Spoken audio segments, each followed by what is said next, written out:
Y'all, this one's about to get real messy. Rumors have been swirling for years, but new federal evidence just might prove that Diddy didn't just cover up his freaky parties, he actually silenced Craig Mack for good. I'm talking about straight up unaliving to keep those wild secrets from leaking out. So grab your popcorn, because what went down behind closed doors at those freakoffs might have been darker than anyone thought. So it does seem to have some impact, if you ask me. And look, while we don't know the specifics of these allegations, they do come on the heels of other criticism from other lawyers after Blackburn filed the lawsuit. Here, why did you say it that way? I cannot speak to people outside of the church the way I speak to people inside the church. That's what the real was. That's what I did. You know what I'm saying? If I had a McDonald's job, most of the songs would have been about Big Macs and fries and, you know, stuff like that. I hustled. That's what my game was. So that's what I was rapping about. That's how I was getting down. Him and Black Rob, in a sense, never left the streets. You know what I'm saying? And G-Dep Rob brought G-Dep to the label. For starters, Diddy has had his fair share of legal battles, almost all tied to his wild party animal reputation. And the big question, especially for all the new school rap fans out there, is who was Craig Mack and why did he have beef with Diddy? As an executive, he really is a very artistic guy. He can make videos, he could style. So I started to branch out in the movies and the television.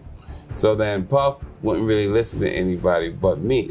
So my full-time job became managing Puff. Diddy was fired from Uptown Records, where he had been a music executive for 3 years back in 1993. However, he immediately bounced back to form Bad Boy Records just a few months later. And this is where Craig Mack comes in. Craig Mack was one of the underground artists during Diddy's tenure at Uptown Records. In the 1980s, the teenage Mack started out his music career as MCEZ, dropping a 1988 single called Just Rhymin'. While he still recorded music from time to time, the real turning point for Craig Mack, aka MCEZ, was when he crossed paths with Diddy, who was in the process of setting up Bad Boy Records. In 1993, a 24-year-old Diddy was finalizing setting up his record label, which was backed by Arista Records, one of the largest music distribution companies at the time. Unlike Uptown Records, Arista Records executives felt that Diddy had the ingredients to cook in the highly competitive entertainment scene. Diddy was looking for artists and hits which could justify the $10 million he had reportedly received from Arista Records. Craig Mack was the first artist that Diddy signed in 1994.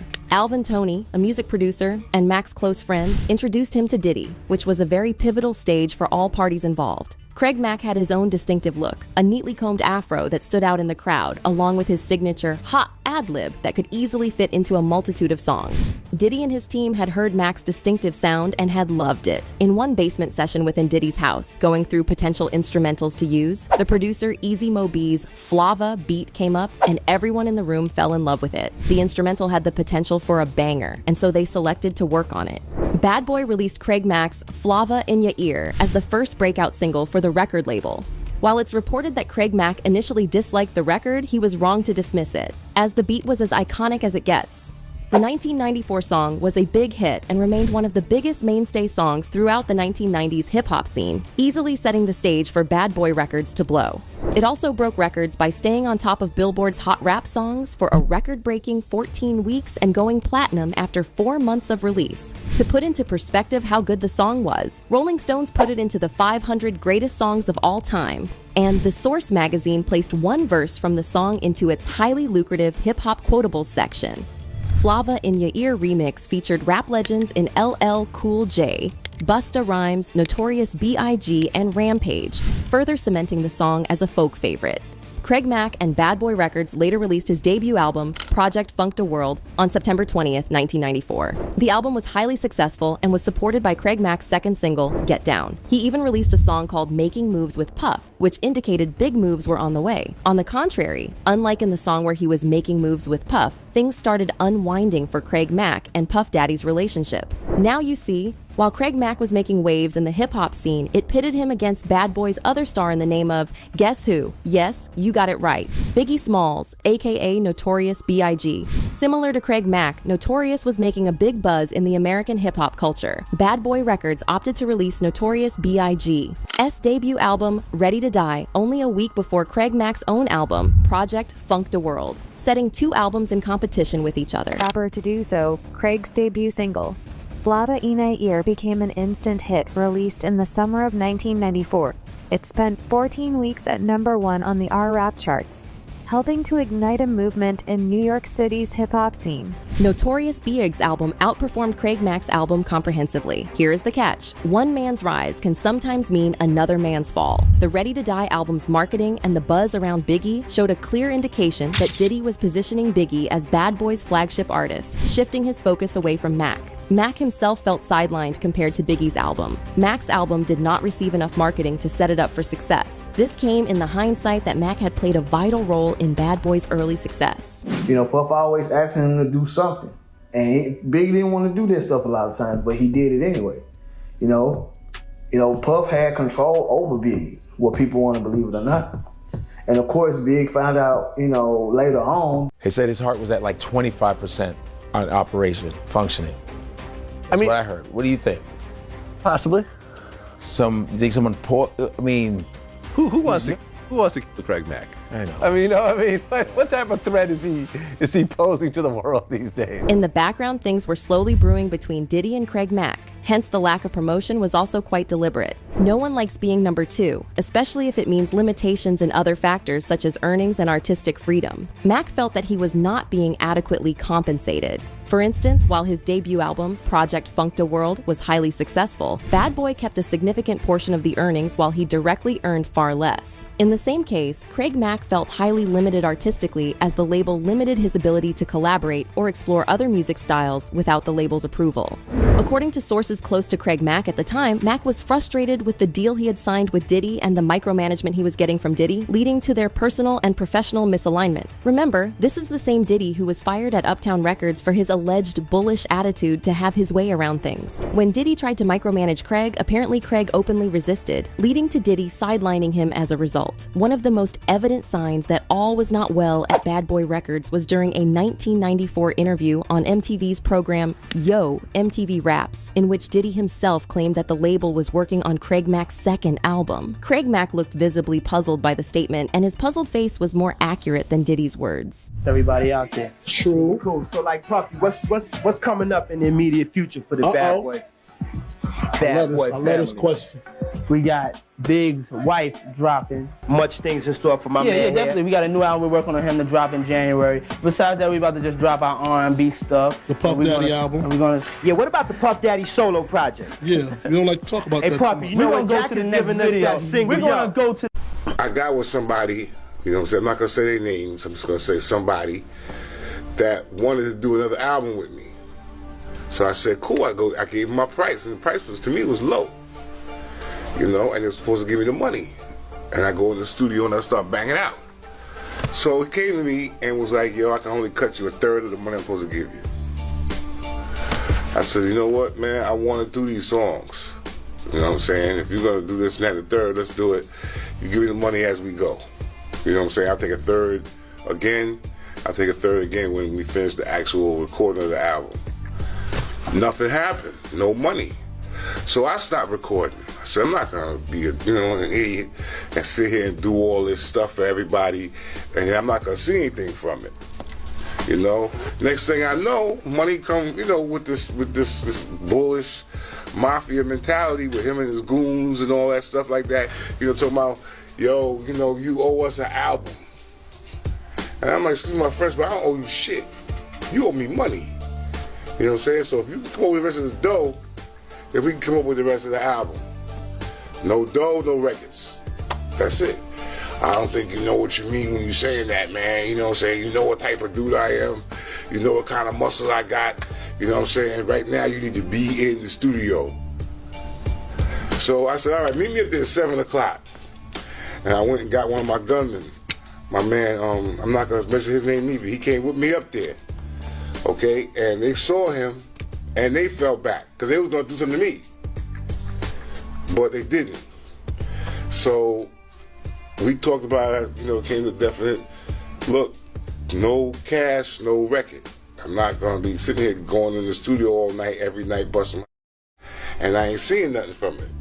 And you're making me feel like even if you did have the rest of that cash, us taking it to the next level is gonna be a problem. Because there's going to be money problems. I can see it already. So I caught a couple of threats, a couple of, passers-by in the street and everything else. I caught a couple of threats.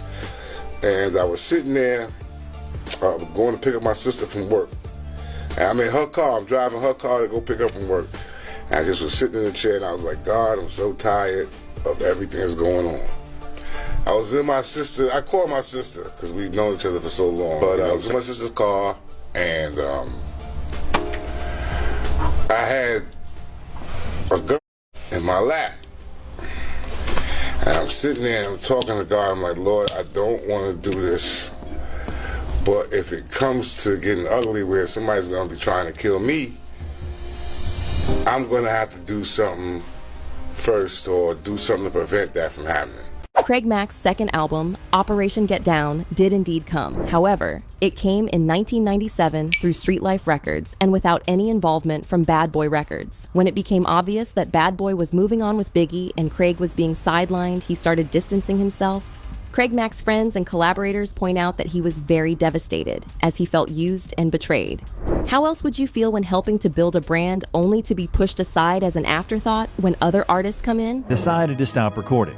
A decision that led to a phone call from the undisclosed person.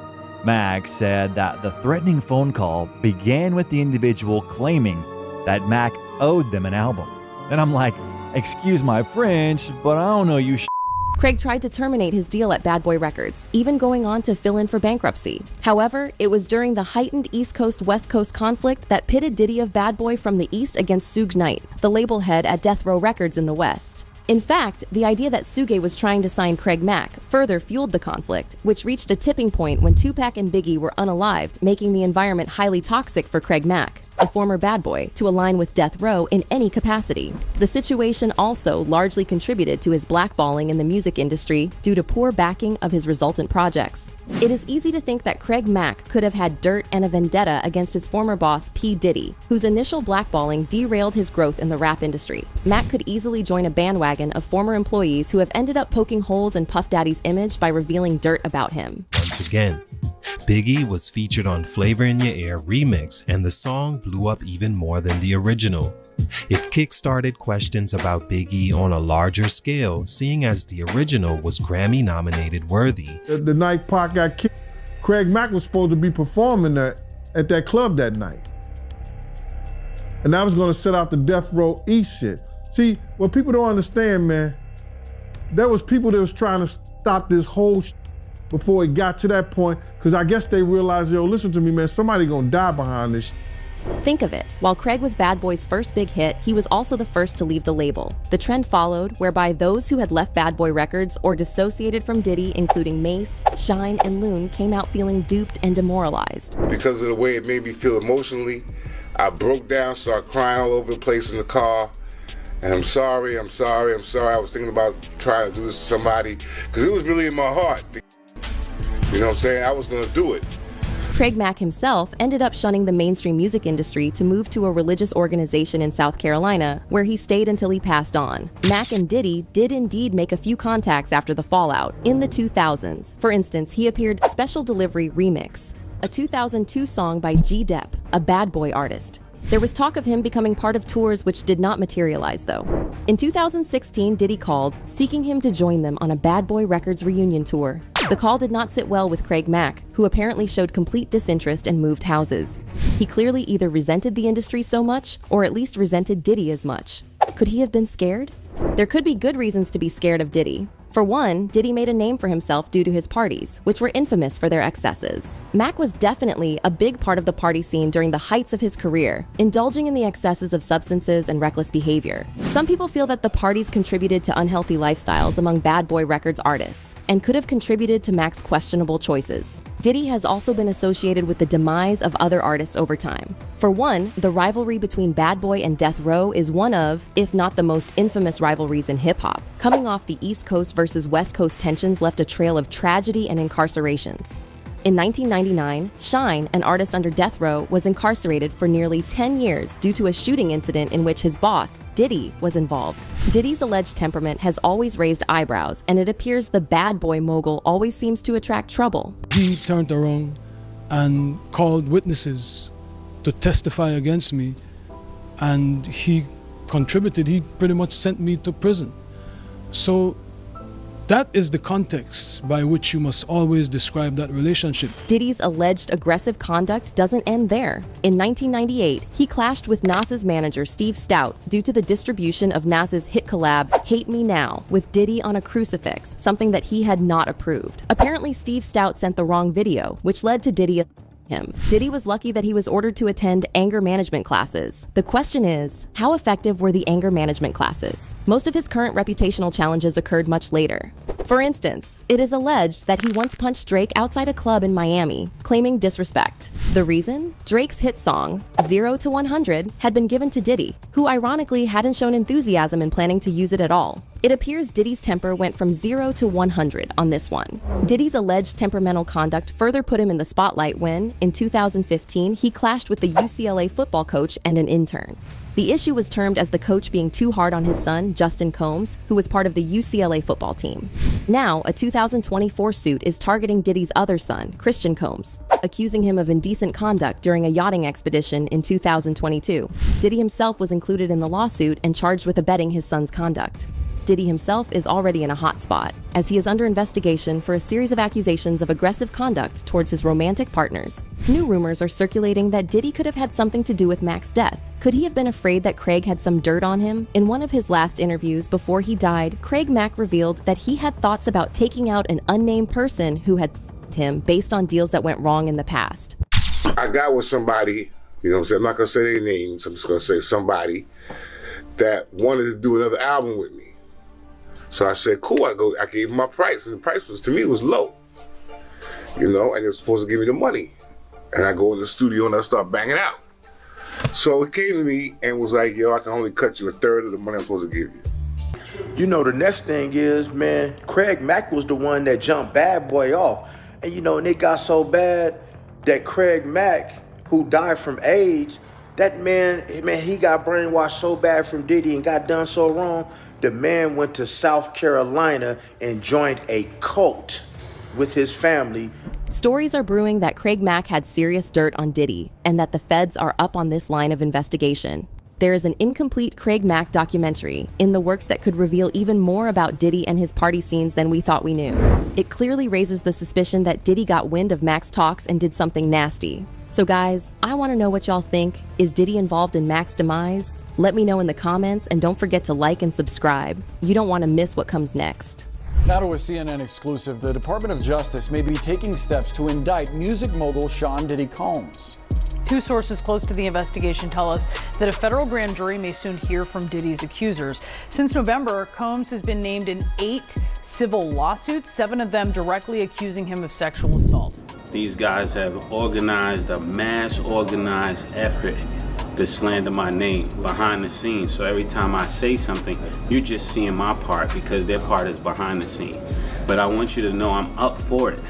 I'm up for it. I'm anointed for it. I'm anointed to dethrone evil. I want you to know that. He is going to jail.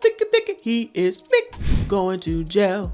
Cause he's finna be stopped now. Cause it's bad boy for life. Hide your kids, hide your wife. Because there's even more trouble on the way for Diddy. Because he just can't stop being sued. 2 more lawsuits were filed against him by 2 women accusing him of essay and a whole lot of other things. Then the next thing we know, we find out that the feds were bringing him up on charges and they were convening a grand jury to indict him on multiple charges of essay. But that's not all. Even several former Bad Boy artists have banded together to expose Diddy.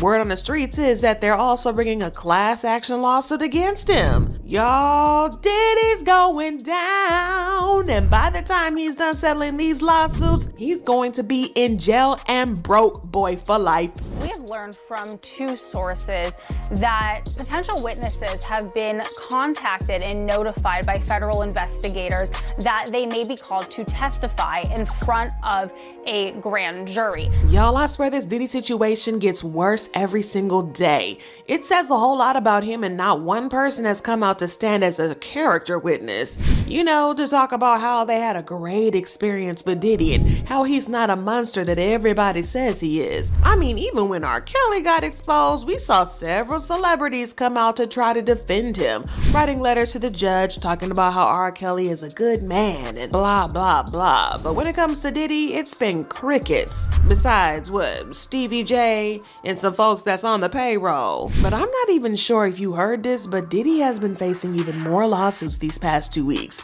Not long after the video of him putting hands on Cassie leaked, 2 more women sued him for SA. For those who haven't been following the tea, a 5th woman named Crystal McKinney accused Diddy of allegedly SAing her in 2003. And according to reports, she claims the rapper plied her with alcohol and possibly laced grass during their 2003 encounter, then brought her to a bathroom and forced her to her knees, demanding she suck it. Yeah, y'all. The reports went on to say that McKinney alleged that when she refused to comply, Combs grabbed her head and forced her to perform oral action on him.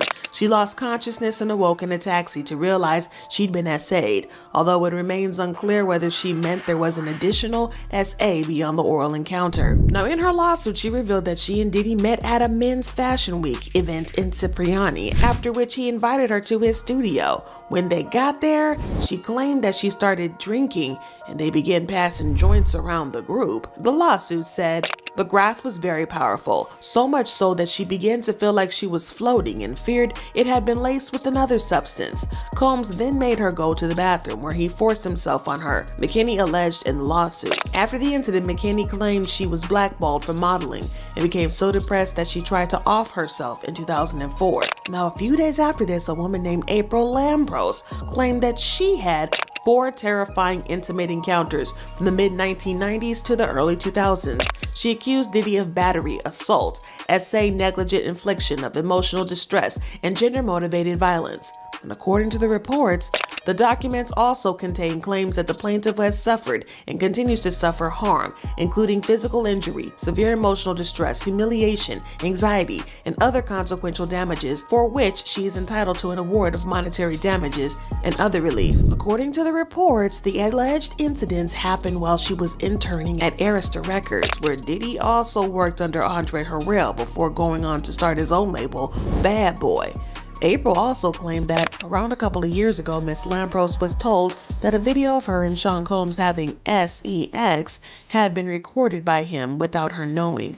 It said he showed it to multiple people. But that's not the only lawsuit that he's facing, because CNN recently revealed that the federal prosecutors were making plans to indict Diddy on a grand jury. According to CNN, federal investigators are preparing to bring accusers of music mogul Sean Diddy Combs before a federal grand jury. 2 sources familiar with the probe tell CNN, signaling the U.S. Justice Department is moving towards potentially seeking an indictment of Combs. They went on to say that possible witnesses have been notified by the investigators that they could be brought in to testify in front of a federal grand jury in New York City, according to one source. Bringing individuals who have filed several lawsuits against Combs before a grand jury would mark a significant escalation in the government's ongoing investigation involving the producer and Bad Boy Records founder. But if y'all think that's the end of it, you better get ready, because it turns out there are more lawsuits coming. And this time from his former artists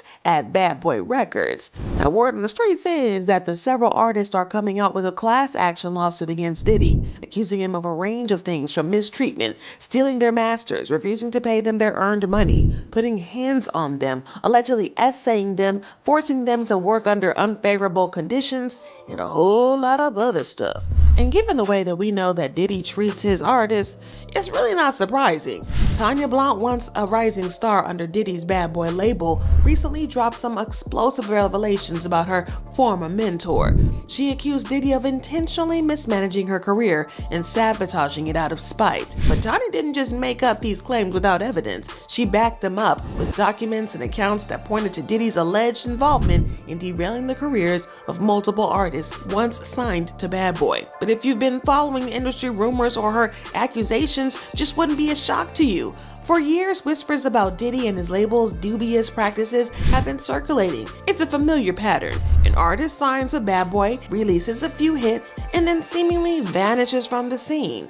LaTonya's claims suggest that Diddy subjected his artists to such intense pressure and manipulation that many have become disillusioned and eventually quit the industry altogether. She even presented a detailed list of artists who she claimed fell prey to Diddy's antics.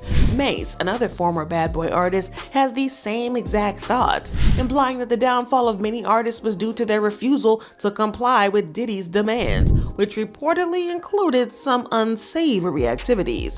Back in 1996, Tanya Blount signed with Bad Boy Records. Given the label's immense popularity at the time, it seemed like her golden ticket to success. Diddy had big plans for Tanya, and things started off with a bang. She was paired with the top-tier producers and songwriters, all set to create an album under Bad Boy's banner. Diddy himself was heavily involved, personally producing her album. But the initial excitement soon faded as Diddy's interest in her project waned.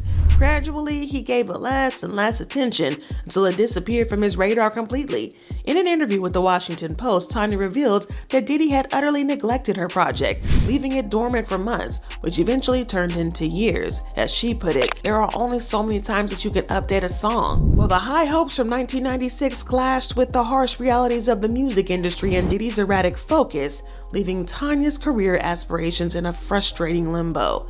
But wait, it gets even crazier. Diddy had Tanya locked in the studio, cranking out tunes left and right, like some sort of music-making machine, while knowing that none of it was ever going to see the light of day.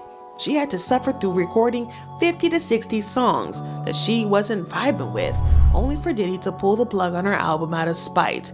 Y'all, it was a hot mess. Well, Tanya hit rock bottom after that because the album she poured her heart and soul into was tossed aside like yesterday's news.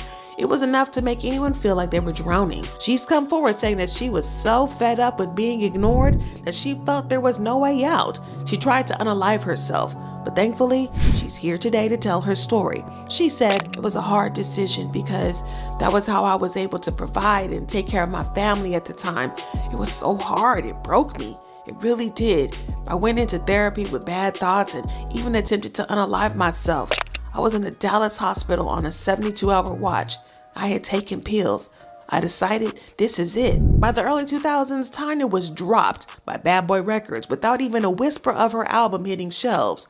The disappointment was crushing, and her experience with Diddy left her so disillusioned that she stepped away from the music making for a staggering 15 years. But in 2016, Tanya made a triumph return, this time teaming up with her husband to release new music with renewed vigor. And to nobody's surprise, she is one of the artists suing Diddy.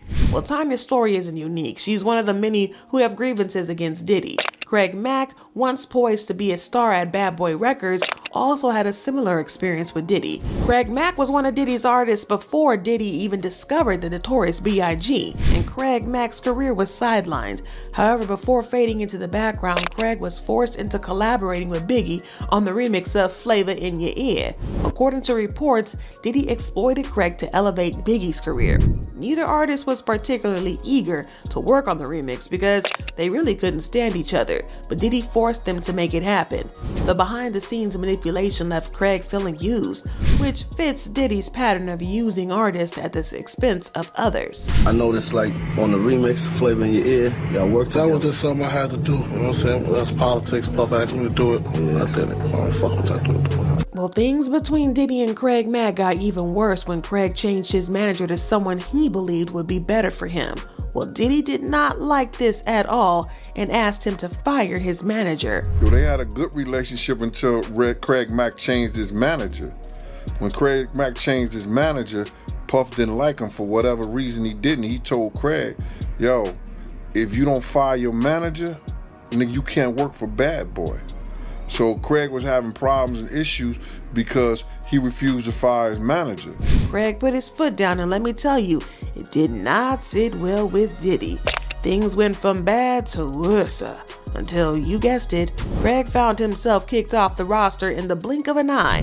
But unfortunately, Craig passed away in 2018. and allegedly the executor of his estate is also involved in the lawsuit. So Diddy isn't about to get away with how he treated Craig Mack either. But even beyond them, there are so many artists in on the action, including Mace, which isn't surprising because everybody knows that Mace is not here for Diddy. Other names include Aubrey O'Day, the other members of Danity Kane, the members of a girl group Total, and a whole lot more. Allegedly, they're trying to get Shyne and Biggie's estate to join in on the lawsuit, but Shyne is a politician in Belize and he is reluctant to get dragged into any more mess. Well, news about this grand jury and class action lawsuit has the fans on edge. They've been leaving comments saying Diddy can try to rebrand Bad Boy to Love Records. He can change name a million more times. He can even try to pay off his old artists, but it's not going to work. His day reckoning has been in the making for decades. Listen, you get tired of the BS. Mace is 100% correct, and his story along with other artists that were signed to Bad Boy is long overdue. Diddy has always moved funny, but his money and power get swept under the rug. The end. And Diddy was behind the two biggest murders in hip-hop history. Never paid any of his artists, made Shyne go to jail for over a decade. Now S.A., throw away the key. But I got to know what y'all feel about this. It seems like Karma is doing this big one on Diddy, but do you think he's really going down? Drop your thoughts and comments below and check out this next video. So Tanya Blount is done being silenced by Diddy because she just exposed him for killing his artists' careers and sucking the life and energy out of them. He's just a person that needs the energy of humans, you know. Things are about to get messy for Diddy because Tanya's confessions have the internet reeling in shock, and fans are now coming for Diddy and they are coming hard. Wait, did he really send one of his artists to prison?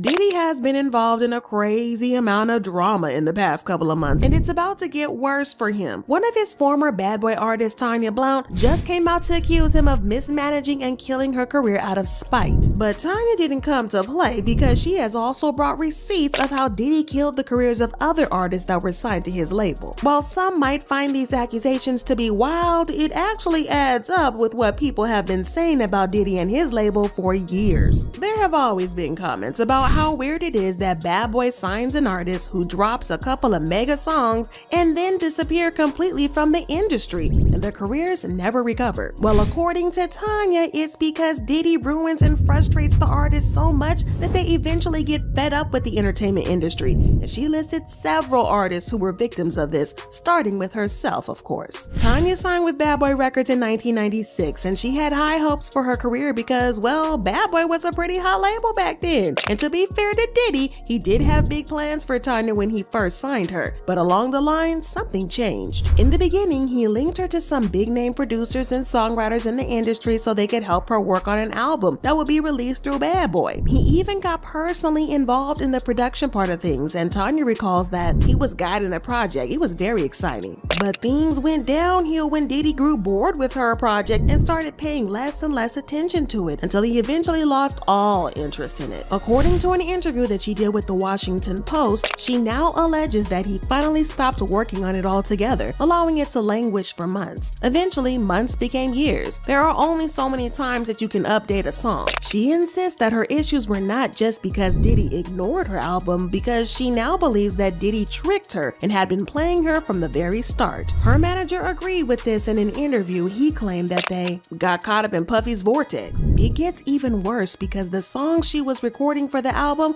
were not the type of songs that she wanted to do. She felt like Diddy was putting her into a box when all she wanted to do was explore different sounds. In an interview with Elysian magazine, she said, "We had just recorded about 50 to 60 songs at Arista Records with Sean Combs. Everyone knows him as Diddy or Love now. I remember going to the studio and telling my manager, I don't want to do this. I want a different style of music and legacy. Why can't we blend all these styles of music that I grew up listening to? Why do I have to do this in order to make it? I want to record something completely different." So Diddy forced her to record 50 to 60 songs that she really didn't like, only to drop her and scrap her album anyways. But it gets even worse because she claims that she had gotten so frustrated with the album being ignored that she tried to take her own life. "It was the hardest decision because that was how I was able to provide and take care of my family at the time. It was so hard, it broke me. It really did. I went into therapy with bad thoughts and even attempted to unalive myself. I was in a Dallas hospital on a 72-hour watch. I had taken pills. I decided this is it. My son was fine. He would have people to take care of him. I just gave up. So eventually she got dropped by the label in the early 2000s without dropping any album. She was so traumatized by her treatment by Diddy that she didn't make music again for 15 years until she started releasing songs with her husband in 2016. And to tell you how messed up Bad Boy Records can be, Tanya claims that she got out lucky because some other artists were not so lucky, and she lists Craig Mack as one of such artists. Remember how Diddy pushed Tanya to the side after working with her for a short time? Well, it's the same thing he did to Craig Mack, and we're starting to see a pattern here. When Diddy first signed Craig, he was the golden boy of Bad Boy Records, but not long after this, Diddy discovered the notorious B.I.G., aka Biggie Smalls, and he immediately pushed Craig to the side. But not before he made Craig do a song with Biggie to push Biggie to the limelight. Biggie hopped on the remix of Craig's song Flavor in Your Ear. Tanya believes that Diddy used Craig to push Biggie because neither Biggie nor Craig wanted to do the remix, but they were forced to.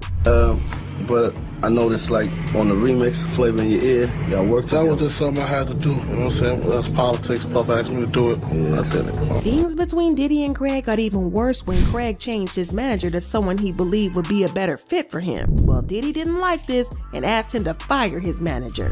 And Craig Mack, they had a good relationship until Craig Mack changed his manager. When Craig Mack changed his manager, Puff didn't like him for whatever reason he didn't. He told Craig, yo, if you don't fire your manager, nigga, you can't work for Bad Boy. So Craig was having problems and issues because he refused to fire his manager. When Craig refused, his issues with Diddy got even worse. And the worst part about this is that Diddy kept stringing the media along, claiming that he was working on another album for Craig under Bad Boy. That's cool, and I'm sure you got much things in store for my man. Yeah, definitely. We got a new album we're working on him to drop in January. Besides that, we about to just drop our R&B stuff. The Puff Daddy album. Well, Craig's face told the complete story because he made it clear that Diddy was capping. They weren't working on new music, and according to Tanya, the only reason Diddy said that was to make himself look good in the media. Diddy eventually kicked Craig out of the label, but Craig continued to make music as an independent artist. Now, some people believe that Diddy might have gotten Craig blacklisted in the industry because of the issues they had. Now, I'm not gonna say if that's true or not true, but all I will say is that Craig never found success in the industry after he left Bad Boy. But Tanya didn't just stop there because she had stories for days, and this time she decided to speak on Diddy's former artist Shyne. Tanya believes that Shyne got treated the worst because Diddy literally sent him to jail. In December 1999, Diddy took Shyne and his then girlfriend Jennifer Lopez to a New York club with him. But things went wrong when he got involved in an altercation with another patron at the club. The argument got heated and was about to get physical when Shyne pulled out a gun and fired shots into the air. He ended up injuring 3 people, and he was charged with counts of assault, reckless endangerment, criminal possession of an illegal weapon, and attempted murder. He was acquitted of the attempted murder charge but convicted on all other charges and was sentenced to 10 years in prison. But people have always felt like there was something shady about the case, and Tanya is now claiming that Diddy sacrificed Shyne to save himself. A witness claimed that she saw both Diddy and Shyne shoot guns. Even more, an eyewitness and a ballistics expert testified that the 3 injuries may have been caused not by Shyne but a second gunman, and Diddy is believed to be the second shooter. But he was never charged. He only faced charges of having a gun that was found in his car, but the charges were dismissed. The interesting thing about this is that not only did Diddy not hire great lawyers for Shyne, but he is also believed to have thrown him under the bus to take police suspicion off himself. According to his former bodyguard, Diddy allegedly paid witnesses to testify against Shyne during the trial. Those people were testifying, they were brought to Puff first, saying that what they saw against Shyne, what they saw Shyne do. The DA didn't even know those people existed.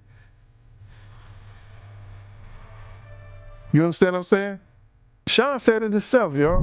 But the sad part about all this is that Bad Boy Records didn't drop Shine when he was in prison. Shine also confirmed that Diddy had betrayed him in a 2020 interview when he said, Puff apologized. He did apologize to me for that when we met in Paris. He did say that he could have handled it better, but he was under a lot of pressure from lawyers to throw me under the bus. But Tanya doesn't believe that the lawyers had anything to do with Diddy's decision because she thinks that Diddy was just being selfish. Tanya's revelations have sparked a new conversation about Diddy and Bad Boy Records, with people saying stuff like, Bad Boy for Life only applied to Sean. Look at his track record of him letting his artists end up on the streets or on drugs. These people helped build his empire and he threw half of them away like trash. That man is a scammer. That's why he keeps changing his name and trying to rebrand. Survive and Puff Diddy love. And Diddy is like a black hole. He destroyed so many careers it isn't funny. Everything he touches turns to ish. There literally isn't one story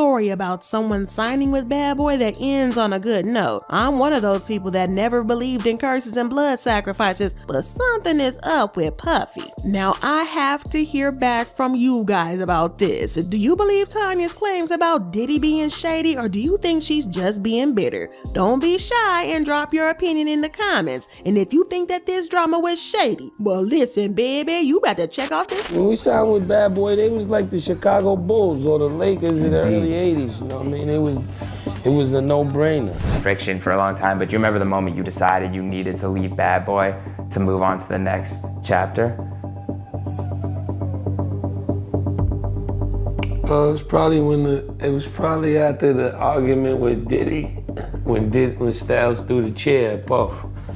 I think Jada actually said that he wants to drop a refrigerator on Puff or something like that. Yeah. He was so angry about the situation. Yeah. I mean, but if you do common math, period, in the music business, just do simple math. Like, simple math will let you know that nobody's really getting paid what they're supposed to get paid. Life like this ain't no joke. Like, from when we came in the door, it's worth killing.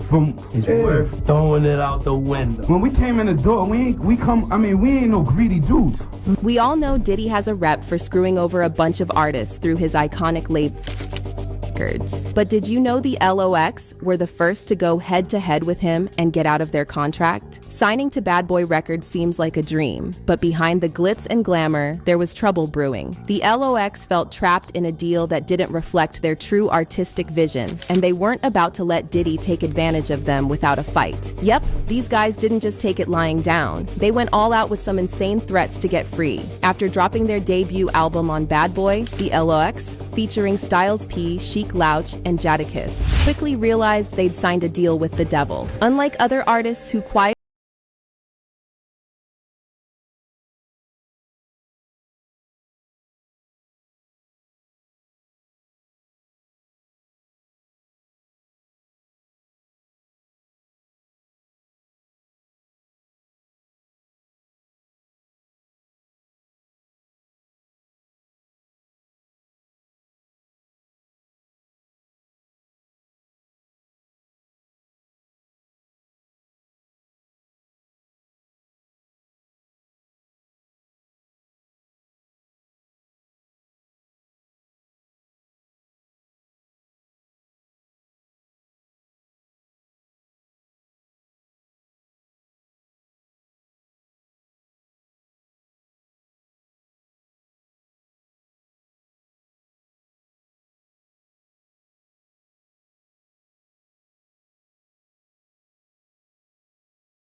Once they broke free from the glittery restraints, the Locks found their groove with DMX's Rough Riders.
Stop talking because you just don't want to know the truth, dog. We made one record with you. Money, Power, Respect. It's 10 years later, and you still got half of our publishing. Now, there's no way you can make it justifiable that you deserve half of our publishing. You ain't to my face. We just at the concert. You ain't saying nothing. What are we gonna do? Shave it for your face? Get sued?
tea spilled.